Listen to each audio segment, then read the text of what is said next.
It's your boy T. Welcome back to Tea Talks, the podcast where we put the tea into talks. Grab a drink and listen on in.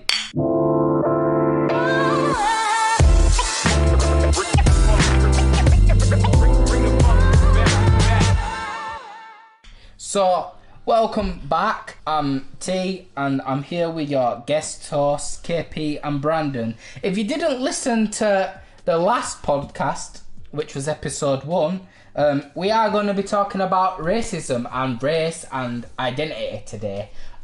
So we're going to just talk a little bit about our racial backgrounds, and I will begin. So I am mixed race. I am Scottish, English and Dominican, which is an island in the Caribbean for people who don't know.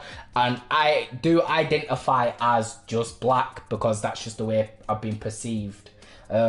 So KP.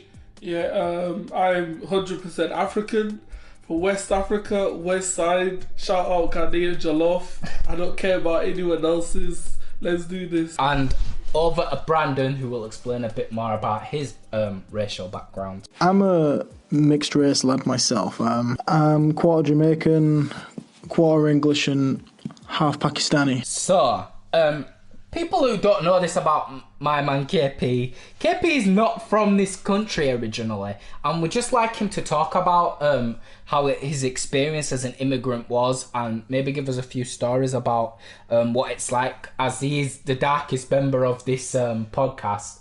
I do want his opinion on what it has been like being a full black man in this country and being an immigrant. Yeah, I'd say coming here was a huge culture shock because it's like 2008, so it's like the whole country was already in turmoil with the whole financial crash or whatever. But then this was just even bigger shock for me because I was about 8 years old, spent years moving from city to area Ghana because my dad was trying to get us to the UK. And when we finally got here, big difference. Obviously, that's not even that's an understatement. But it was funny is it's an African thing where everyone in Africa thinks people in the UK all live like the Queen. So like, I pulled up to the UK thinking, oh, I'm gonna meet the Queen next week. I'm gonna have tea with the Queen. Where's Prince Andrew at?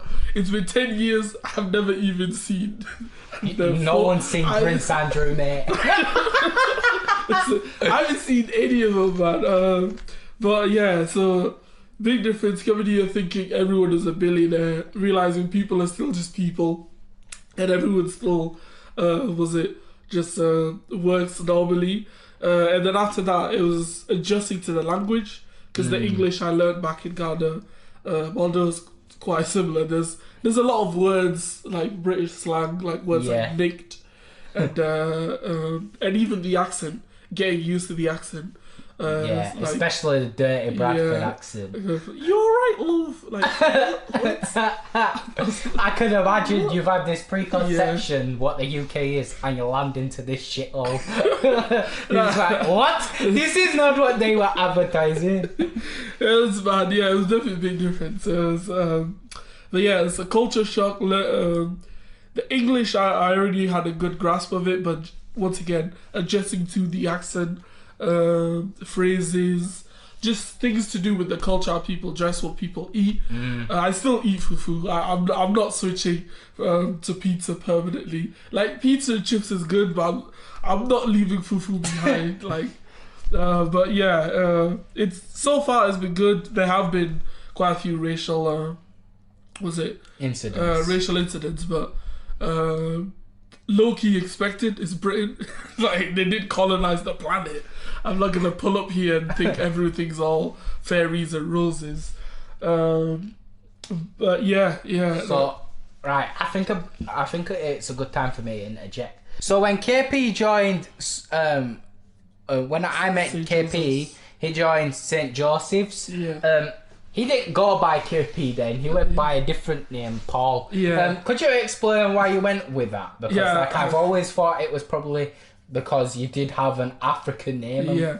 I'm not gonna lie. Like, pulling up here, and thinking, I thought, if I tell them my African name, everyone's gonna roast me, man. And then everyone ended up roasting They you. roasted me anyway, man. They roasted you for calling yourself I know, Paul. but the English, no, my middle name is Paul, innit? Yeah. But because we all got like an English name, innit? Because my big brother got Joshua. Yeah. But that's alright, innit? Joshua's good. Paul, are you mad? It's just... Paul is a name that you expect a 40-year-old manager of a Tesco store to have. yeah. Not So- an 8, not Well, a I didn't know 9-year-old. that, innit? I didn't know that, innit? So I came in, I was like, oh, okay, they can't know my real name. I'll just go by my middle name, Paul.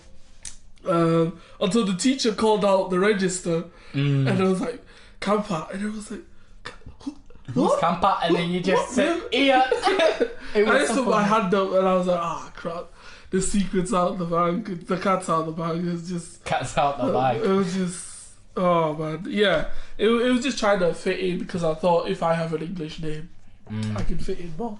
Looking back, it must have been quite hard though, because you did have quite like a more of a stronger accent than you do now, because now it's kind of gets like a twang with No.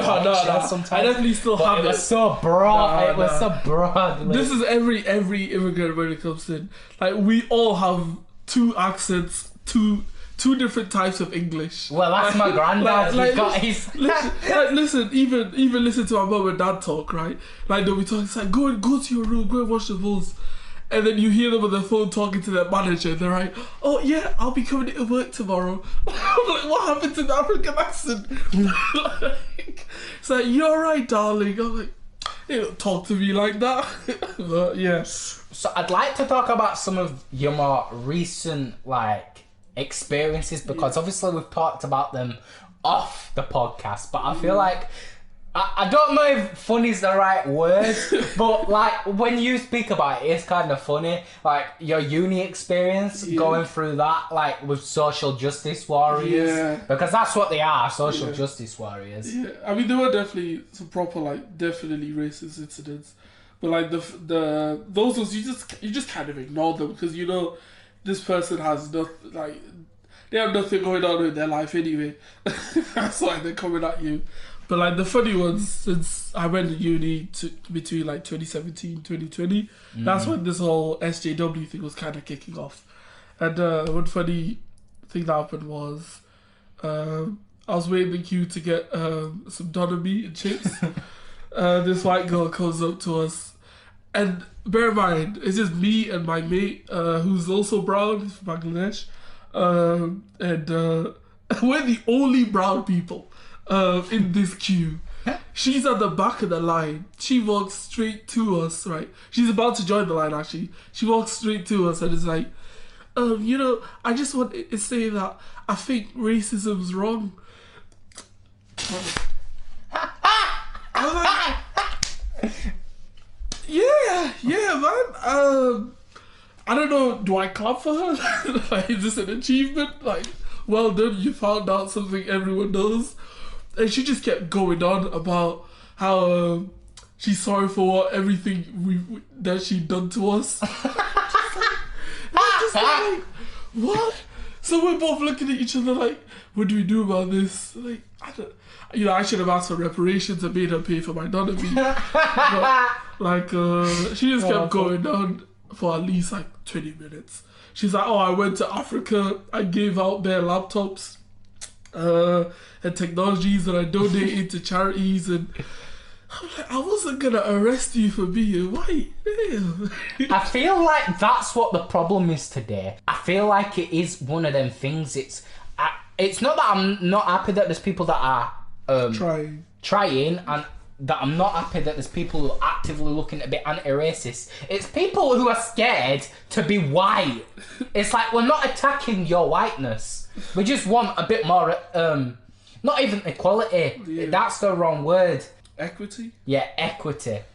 We just want equity. That's all we've ever been asking for, I feel like.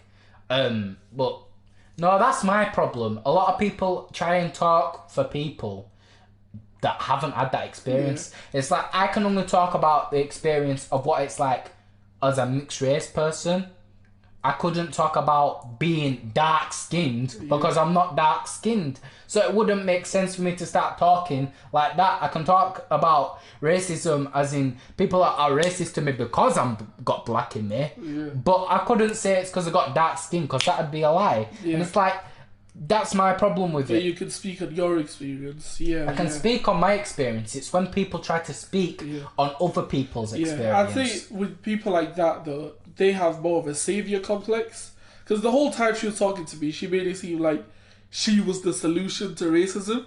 Because she was going on about all the good things she's done for black people or any black person she'd ever met. And so it was kind of, it wasn't more, it was more like she trying to say she's the solution.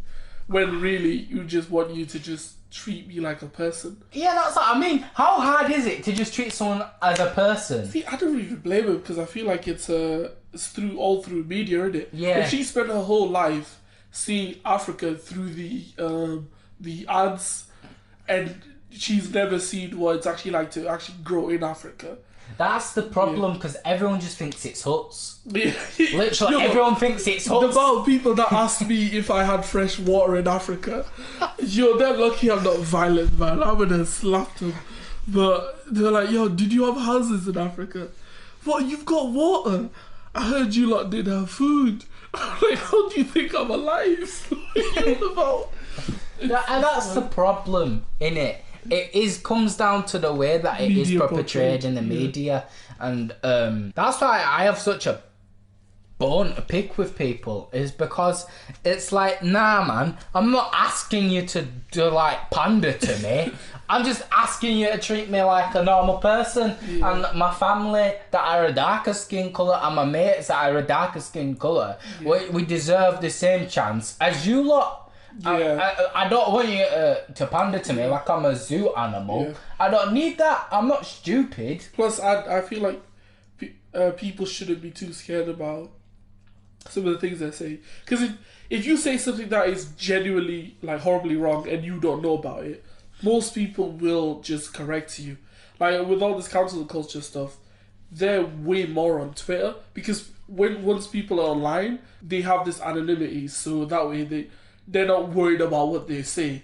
But in person, people are more conscious or less aggressive when talking about these things. And do you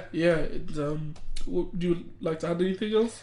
No. I think that there's all that you can really say about it, to be quite honest, in terms of how people approach it. Is probably just approach it how you would in person and not villainify people for having questions. Yeah. Because we can't educate people if they don't feel comfortable to have these discussions. Yeah. And I think that's the problem with cancel culture. Yeah. It doesn't allow for people who have genuine questions that may seem ignorant or seem idiotic. Yeah.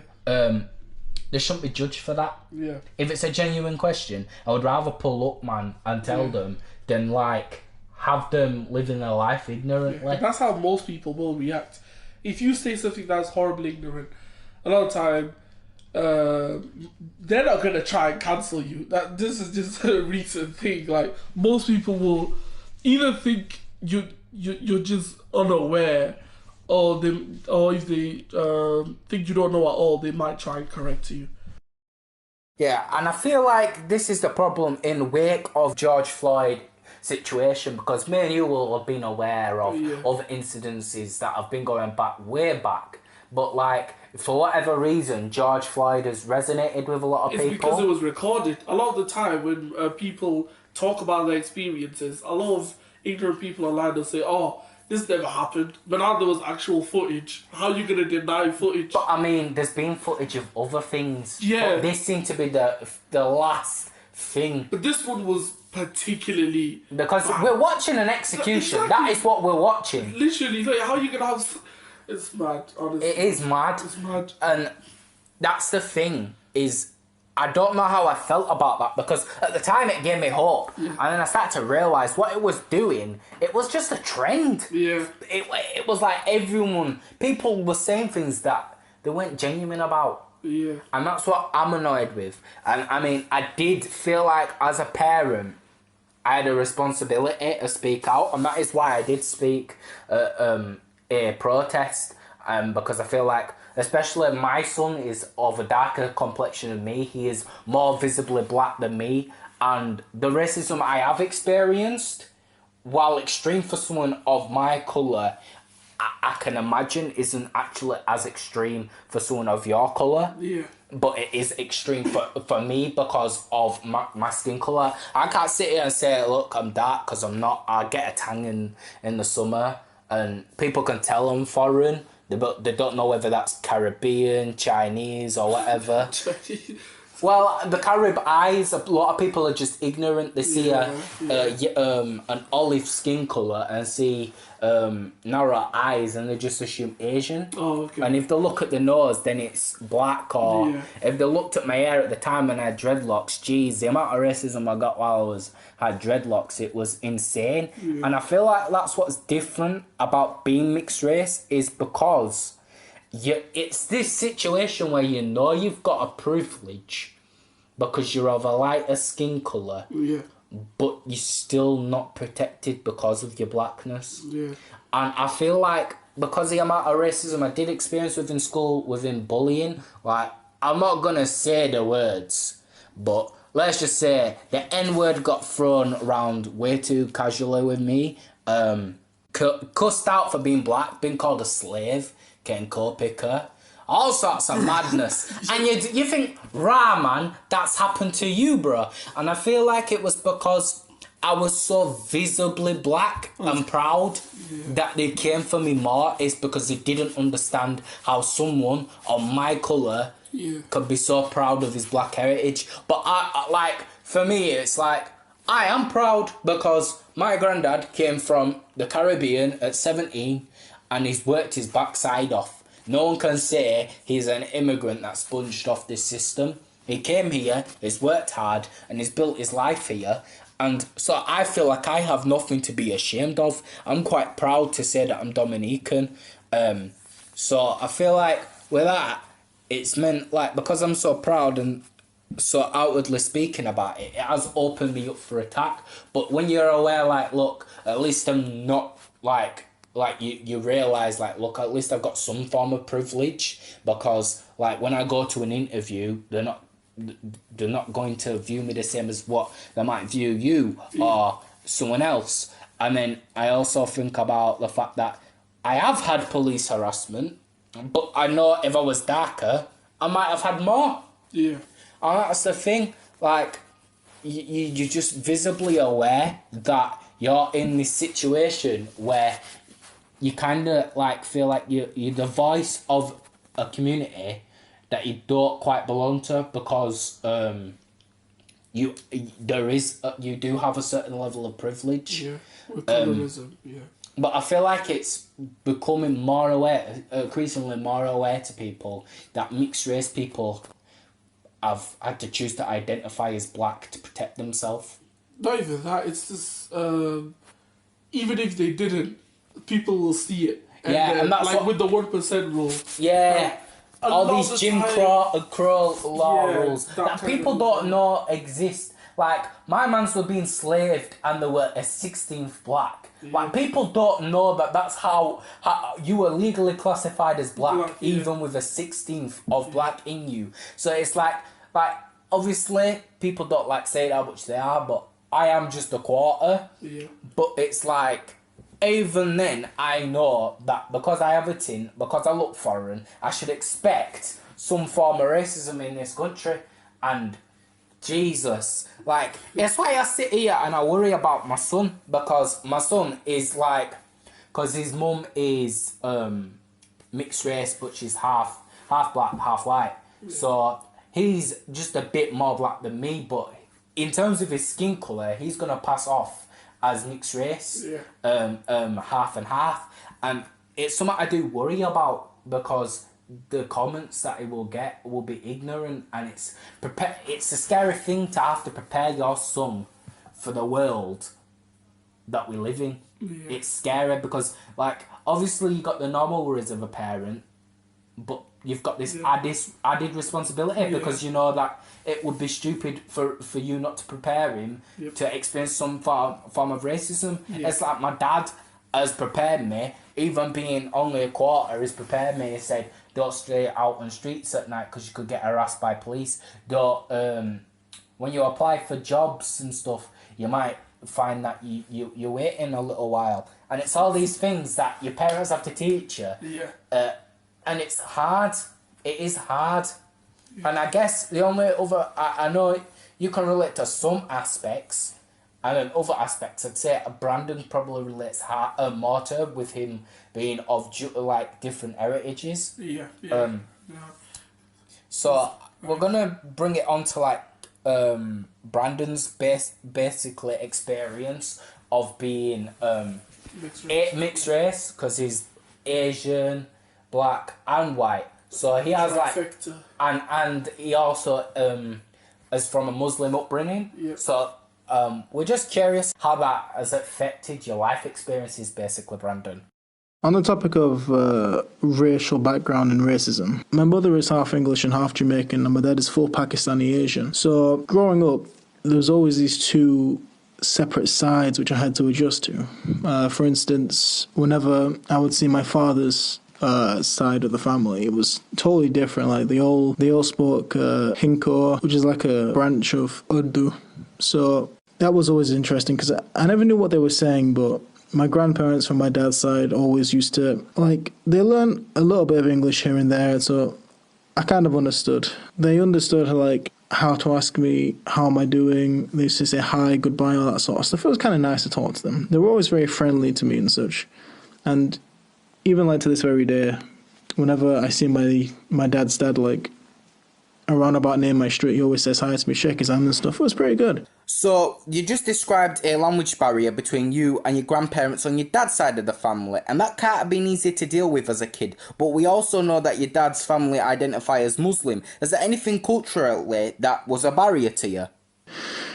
I remember having to like get accustomed to saying hi and bye to people from my dad's side of the family.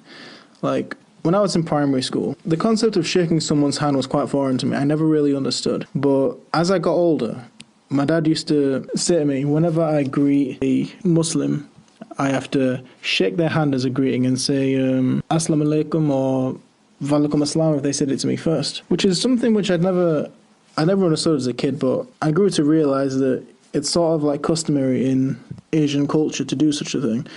So I found it alright, and like till this very day, whenever I greet somebody, I always just shake the hand anyway. So I guess it's kind of a good trait that I've learned. So is there anything you can tell us about your mother's side? From my mother's side, with the Jamaican and the English side, it's very interesting. I don't talk to them as much, but from what my mother's pure white mother, she's sort of like a classic grandma with like the cheek pinching and the hugging, that type of stuff. So, I mean, there's not really much I can say about that. As there isn't much you can really say on your mum's side in terms of a white side, is there anything you can say about your mum's black side? Anything about your granddad, perhaps? My granddad from my mother's side, he's purebred Jamaican. You can hear it. You can hear it in his voice. You can hear it.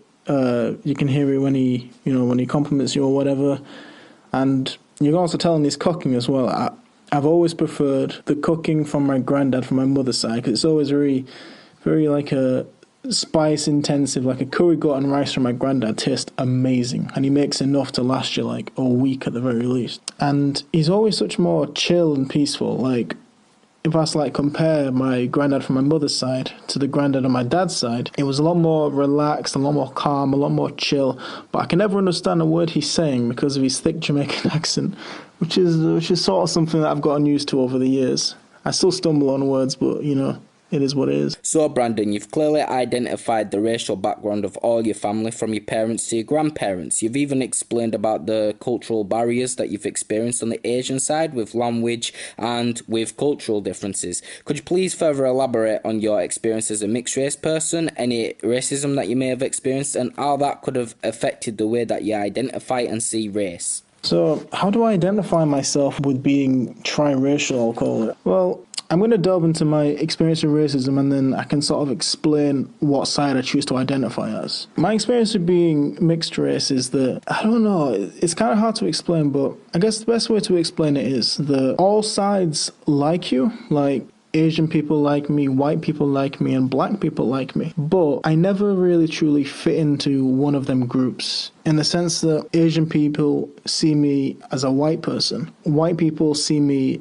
as a black or an Asian person, and black people see me as sort of like a white and Asian person. So, Brandon, you've just stated you don't think you can fit in. Do you think that'll ever change? I can never really fit into these groups fully, so I never get mixed in with like a group of full black people or a group of full white people or a group of full Asian people. It's just not something I can do.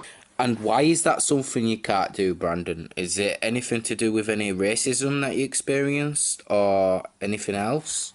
I don't believe that's down to racism. I think that's just down to the I don't have like a collection of the sensibilities and the habits of people who purely identify one of these groups. So it seems to me like what you try to say is because you're mixed race and you haven't been able to identify as any one race just because you haven't been around one race more than the other, it's meant you haven't really been able to fit into one community. You've just had to find your people.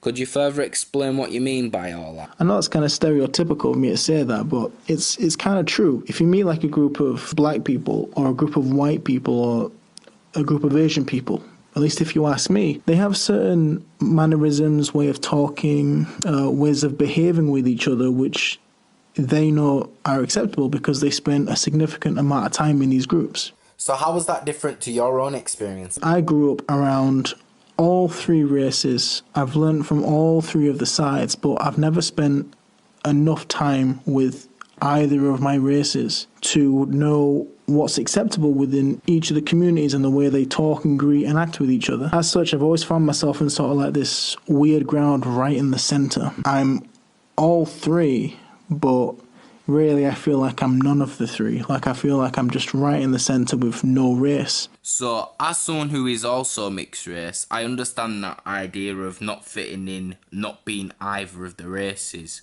So, how do you choose to identify as I know I identify as black, but what do you identify as? Going back to the way that I identify myself ironically with no race. So that is actually quite a really interesting way to identify yourself as being no race. I've never quite heard that from anyone else. And people who are listening in who are mixed race will understand that struggle of not quite fitting in, but ultimately they will choose to identify the way that society has seen them. So if society sees them as black, then they might identify as black. But if they're quite white passing, they might just identify as white. And some people may identify as brown if they feel alienated by both communities. But I've never heard anyone say that they're no race. Could you explain why you choose to identify as no race? Because to me, race has never really been much of an issue. Racism, at least blatant racism, has never really been something that I've considered or noticed. As such, I never really identify with a race. So if someone you didn't know asked you how you identify racially, what would you say? If someone basically says to me, though, in public, oh, Brandon, what race are you? I'll usually just say to them, oh, I'm mixed race. I'm, quarter white, quarter black, half Asian. But really, to myself, I don't really identify with any single race. I just like to consider myself the middleman because I don't really have to identify with anything. And even if I did, no one would consider me part of their group. So to me, you've just explained what most mixed race people go through, struggling with getting accepted by the community. Is there any community that you feel like would accept you? The only group that I find does usually accept me are other mixed race people. Like, for example, when I spoke to Asher about this before, which I think he remembers me talking about, but when I mentioned to Asher, he said to me, nah, man, you look mixed race. And I was like, wait, what, really? And he was like, yeah, man, of course you do. So I remember that conversation quite well because it was in light of George Floyd, so I was wondering how you identified. And when you told me you didn't really identify with a race, I was quite shocked because quite visibly you have black heritage with your afro and your skin colour. You can tell that you are black. So I was quite shocked. But you were shocked to hear that I seen you a mixed race. Why? To me, no one's ever pointed that out. No one's really acknowledged my mixed race. No one's really acknowledged my race in general. So from that, I've just sort of identified in like this weird area of, okay, no one sees me as part of their own, no one sees me as one or the other.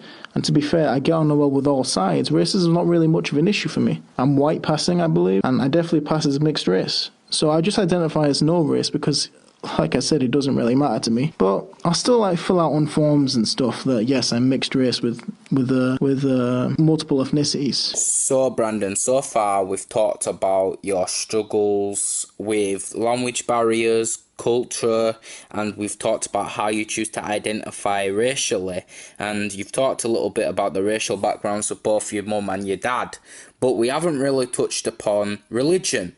So your mum's Christian and your dad is Muslim. I've got cousins that are triracial like yourself with a Muslim father, and traditionally the child is brought up Muslim. What is it like in your household though? Because I know it might be different. As for my household, my dad is full Muslim. My mother is, I think she's atheist, but I don't know, she might be Christian. I'm not exactly too sure. And the household has never really been predominantly run by, either Christianity or Islam. So it's not really affected me much. It's mainly just my parents' style of control and maintaining the household that's really affected me. Obviously that's the same for everybody. But religion, even though it's been a big part of my life, it's not really been something that has shaped me. I feel like I still would have had my morals despite being raised by a non-practicing Christian, I'll call my mother, and a practicing Muslim, my father. Anyway, that's just my talk on the matter. Basically, what we was talking about before Brandon was speaking about his experiences, we was touching on the finer points of racism, which is colorism, because obviously being black, there's different shades of being black, and you can be on the spectrum, let's say, but colorism is a real thing that does affect us. The blacker your appearance, the harsher the world is on literally you. the whole, everywhere on the planet, and maybe apart from maybe a couple places in Africa, or anywhere that hasn't been touched by Imperial England, right? Yeah. Or the British Empire, it's all the lighter you are, the better you're seen. Yeah. And the darker you are, the less respect, the less people want to be around you. And it's everywhere on the planet.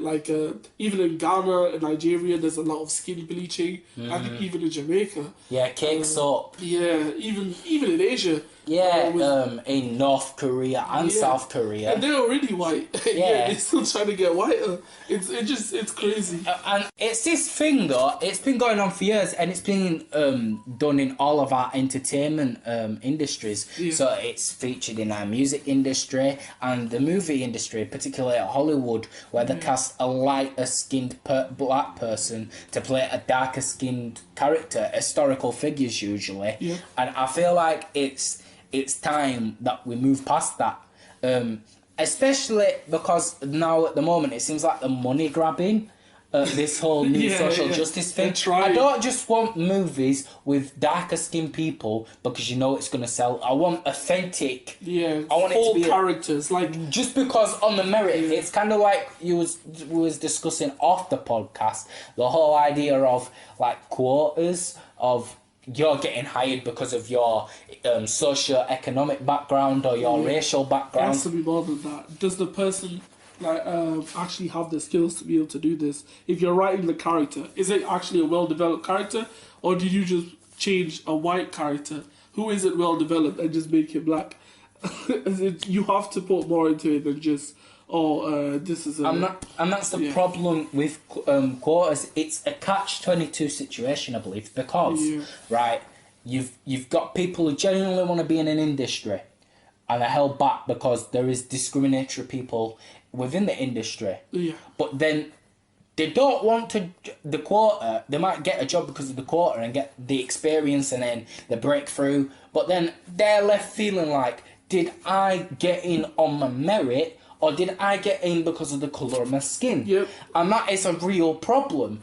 That society's going to have to think of a problem, way of solving it. For example, I'm in 3 years, as I said earlier, and 90% of more than 90% of my course is white. Like, we'd be in the lecture rooms, and I would just look like one full stop on a white page. Like, literally just whiteness, everyone. And I know I have to work hard to get to where I am. And I get that these quotas are trying to bring more equality of outcome. But I still want to get there knowing I actually put in the work and I deserve this. And I don't want to be there thinking, oh, I'm only here just because I'm black or because I'm African. And yeah. See, I actually have an experience of that, funnily enough. Like, not just to do with me, because obviously I'm lighter skinned, but like, I won't name where I worked, but I worked for a place and there wasn't many black people there, I'll be real, or anyone of mixed race heritage.